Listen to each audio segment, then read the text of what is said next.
I've been watching Pat Mahomes, and I do like that other people are coming around to my assertion that he's the best quarterback in football. Not a hard assertion to make, but what happens is we do deal on dated information. We're like, well, Brady won a Super Bowl last year. He wasn't close to the best quarterback last year, and he wasn't really in the conversation of a top 5, maybe top 10 quarterback this year. Some of that is his supporting cast, no question. Some of that is that he's 42 freaking years old. But what's interesting about Mahomes is everything about this setup is perfect. I know what it's very easy for you to sit there and go, hey, Chicago screwed up. They did. Okay, they traded up and drafted Mitchell Trubisky. And as much as you could say that you look now at Trubisky who's hanging on for dear life with his job, and Mahomes, and that's a complete mismatch. They're thinking at the time, and I've been told from numerous sources, that Mahomes was not the locked-up cinch to be the superstar that some may think. Now, look, he threw for over 5,000 yards in college. They had, I think, 7,800 yards in offense. The only problem was their defense surrendered just as many yards. He had some footwork issues. He had some work ethic issues. He had some just showing up on time and being locked in and engaged because he's so super freaking talented he could get away with it issues. From the time he was drafted, where he had to sit behind Alex Smith. Alex Smith is the consummate pro. A pro's pro. Right? First guy in the building, last guy out. Not only did he have to sit for 16 weeks and play week 17, but he also, follows, this is really important, he followed a quarterback who is super conservative. So some of he gets championed because he takes chances. Well, it's not like he's following Jameis Winston who threw 30 picks. You follow a guy that's checked down Charlie, and people really appreciate you throwing the football into tight windows down the football field. Combine that with Tyreek Hill, Travis Kelce, who right in there as one of the top 2 pass-catching tight ends in the NFL. Last year they had the best running back or leading rusher in the NFL from 2 years ago. You add in Sammy Watkins. They continue to draft speed and talent, a good offensive line with a great offensive mind. He learns to be a pro. He refines his some of his flaws in terms of his throwing and where his eyes are, where he puts the football. He goes to a place that will champion anyone who takes a chance, not just because Alex Smith was conservative, but remember when they had Marty Schottenheimer and all that success. When they had Marty Schottenheimer and all that success, they would get to the playoffs and lose early because Marty Ball was super conservative. So I think the whole thing is you surround a guy with one of the best head coaches and play callers in the history of the sport, Andy Reid.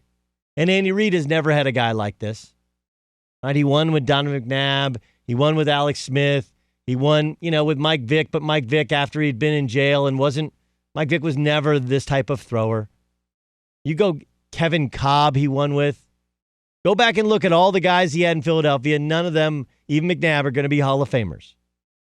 So if you put a superstar quarterback in Andy Reid's offense, it's the same as putting Pat Mahomes with this group of players and Andy Reid's offense. It is. Barry Bonds was an MVP several times over, right? Was the best player in baseball 6 or 7 years and had begun to fade a little bit. But the difference between Barry Bonds and Sammy Sosa, or Barry Bonds and Mark McGwire, they're all on steroids. You give steroids to one of the greatest players in baseball history, and he's going to set the bar so high, no one will ever climb it, even if he was in his late 30s. The same can be said for Pat Mahomes. Pat Mahomes, in the Chiefs offense with that personnel and with Andy Reid, that is a great quarterback on steroids. And I don't mean physically on steroids. I mean in a figurative sense. Right? That's why we see video game-like numbers. That's why there is no lead that is insurmountable. Look, Aaron Rodgers in that system at that age, would have done the same thing. But he's never had Tyreek Hill and Sammy Watkins and Travis Kelce all in their prime. And he had Mike McCarthy, who was really good, but has not had the sustained success with as Andy Reid.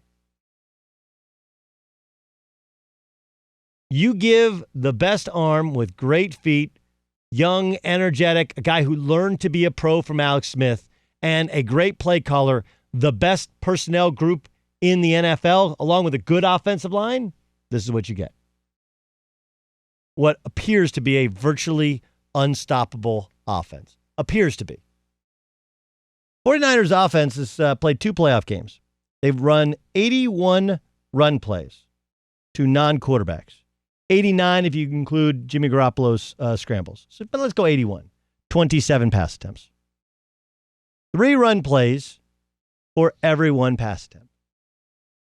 In a world where 5 years ago, we were like, you got to have balance. You got to be able to run the football some. 1-to-1 ratio or 2 passes to 1 run ratio. You got 3-to-1 run. What's the natural reaction? Well, they're just scared to let Jimmy Garoppolo throw, because Jimmy Garoppolo, who will throw it to the other team occasionally, is inexperienced and he'll get confused. Keep in mind, they haven't trailed in either game. When the score was tied against the Vikings, they called 15 pass plays and 12 run plays. They showed the ability to be balanced. Last night, against the Packers, they had 38 rush attempts. They ran for 286 yards. You would keep handing it off, too, if it was working like it was last night. In the entire regular season, 476 to 449 pass to run, almost a perfect 1-to-1 ratio. They're not afraid to throw the ball. They're not protecting Jimmy Garoppolo. They're taking what the defense gives them, and they're gouging them.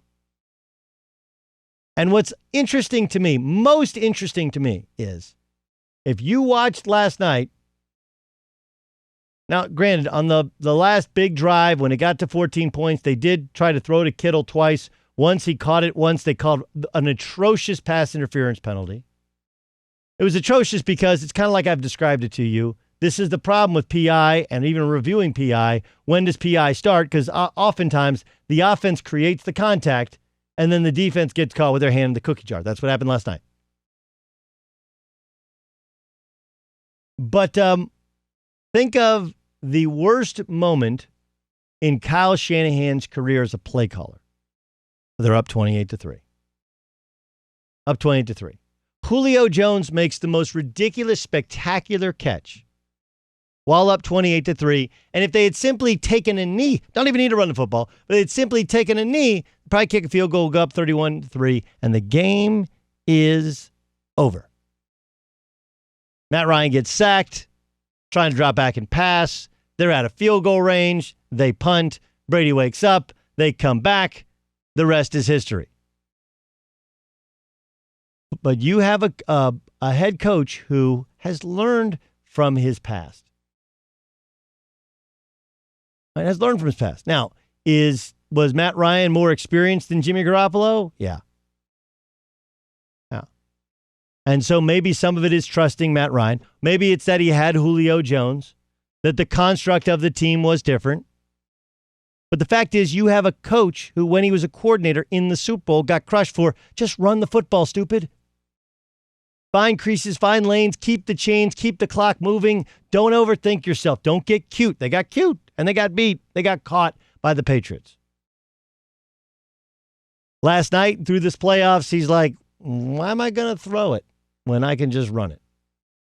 And no one on earth who plays football thinks that Jimmy Garoppolo should be bent out of shape over Terry Bradshaw saying, your arm should be rested, right?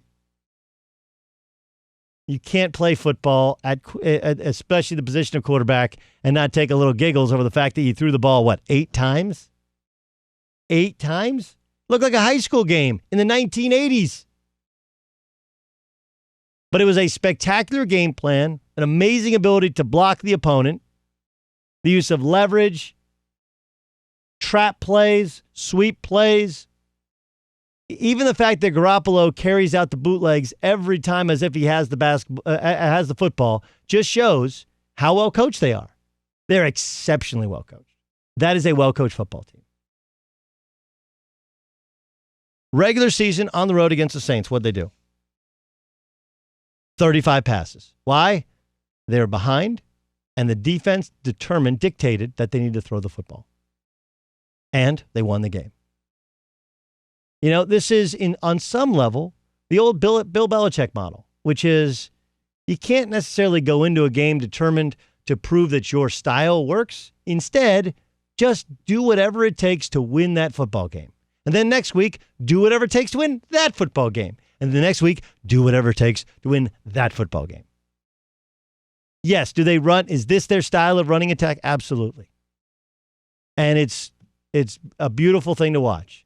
They got power running, they got speed, they got great blocking. They get to the second level with their, not just their tight ends, but also their fullback. It's a really well-coached team. But this idea that they're protecting Jimmy Garoppolo from Jimmy Garoppolo because they think that he could cause a disaster, no. I think it's reasonable to put him in positions where he can succeed, but more than anything, why the hell would you throw it? Take what the defense gives you. That is football 101. That is basketball 101. Take what the defense gives you. And if anything, that's a dramatic departure from the old school football mentality, which if any of you grew up playing football like I did, your coach would come and say, hey, if we do what we do well, doesn't really matter what they do. Yeah, that's not actually how it works. Not actually how it works. You got to take what they give you and exploit the weakness. Every defense has one. There is no perfect defense. There is no perfect play. Everyone has a weakness. And the Niners seem to continually exploit whatever the weakness was in that Packers D. Hey, what up? Doug Gottlieb here. Make sure you subscribe to our YouTube channel here at Fox Sports Radio. You can catch my show, all the shows on Fox Sports Radio, unique interviews, strong takes, just interesting discussion on the sports topic of the day, of the week, of the month. It's all encompassing. It's everything you need right here on YouTube. Subscribe.